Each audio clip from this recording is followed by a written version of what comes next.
was saying, "You're going to be okay. Just relax. Crawl into the grass. You're going to be fine." I follow instructions and I crawl into the grass, and that was the most comforting moment probably in my life that I've ever felt. It was just like a cool blanket that just came over me in the hot Texas summer. I was dehydrated. I was freaking out, and that was like my moment of solace. And so the neighbors come out, him and his wife. He's already on the phone with the 911 dispatcher. And she's telling me, hold on, stay strong. We can't give you anything to drink. We can't cover you.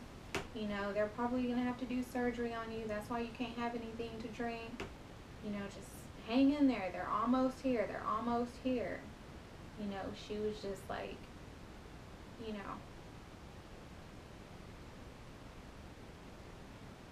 definitely, both of them were heaven sent. And so,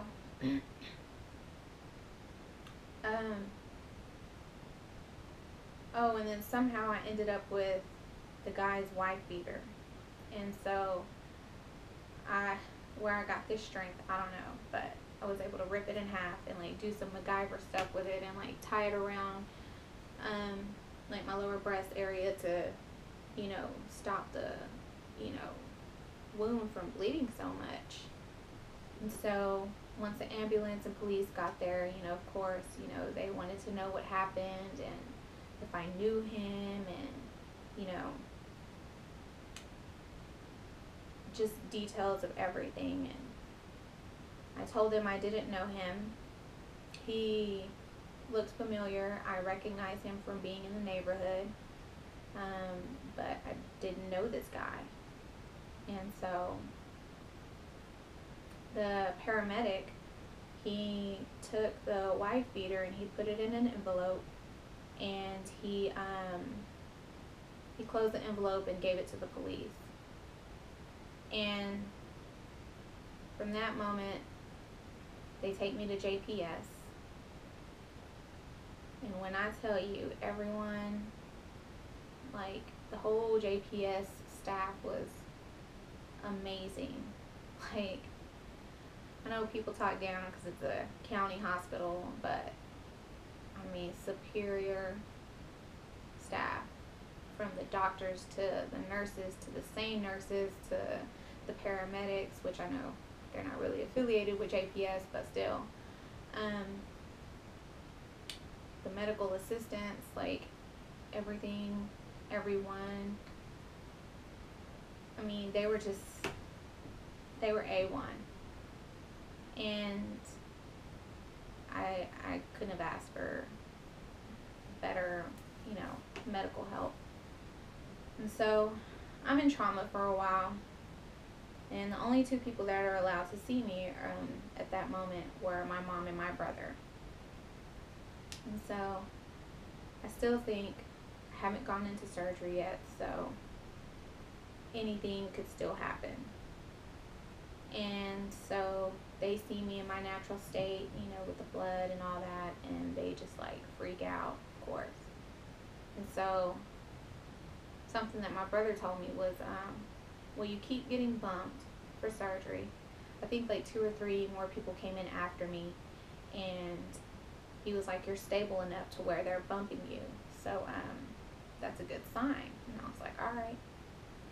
And he was like, he's crying, and he's like telling me, he's like, I know I've always questioned God and his existence, and he was like, I know there's a God now, and I'll never question him again. And I was like, wow. I've always been the spiritual one, and my prayer has always been, for God to use me. And At that moment, I was like, wow. If this is your way of using me to gain a believer, alright. I hear you, God. You know, they always say be careful what you ask for because you just might get it. So, I go into surgery and I come out and I'm in ICU for a week. I lost my independence for probably a good month. I had to have people help me, maybe not that long, maybe like 3 weeks. But I couldn't bathe on my own, couldn't wash my hair, couldn't use the restroom on my own. I had to have help. Like, this is embarrassing, it's a little TMI, but it is what it is. Like,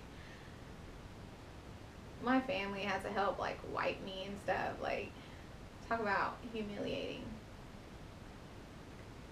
So,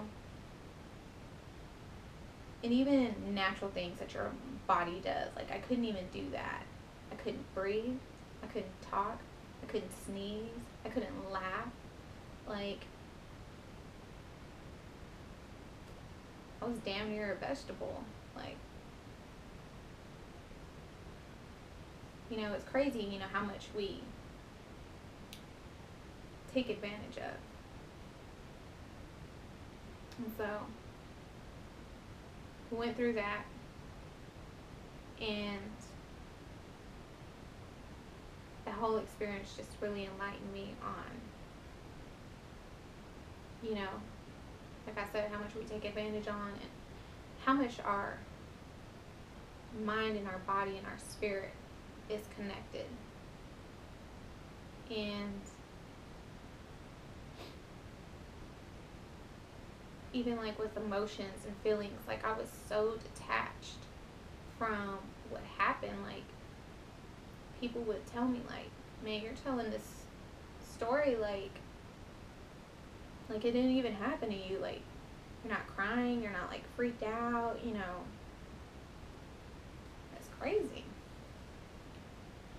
And so it was like, my mindset was, I made it out alive, so life is gonna continue. Like, life ain't gonna stop for me to heal and to get better and to deal with my emotions and feelings. Like, no, it's gonna continue, and everyone's gonna go about their day.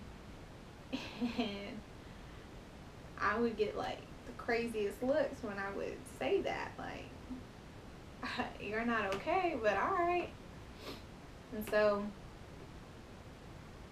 which brings me to my next point. You know, it took me, I think I had an appointment with my therapist like the latter part of August. You know, she was referred to me by JPS, and the head of that department, he came in, or the man who's the head of that department, he came in, like the behavioral department of JPS. He comes in, he's like, you know, you really need to deal with this. You know, people are telling me that you tell this story with no feelings, no emotions, and he's like, that's not good for you. And he was just like, if you don't deal with it now, 20 years from now, it's going to hit you randomly. You're going to think you're okay, and it's going to hit you. And all that stuff is going to come back. And he said it's going to be worse. So you really need to process those memories and deal with it now. I was like, alright, whatever. You know, I was still like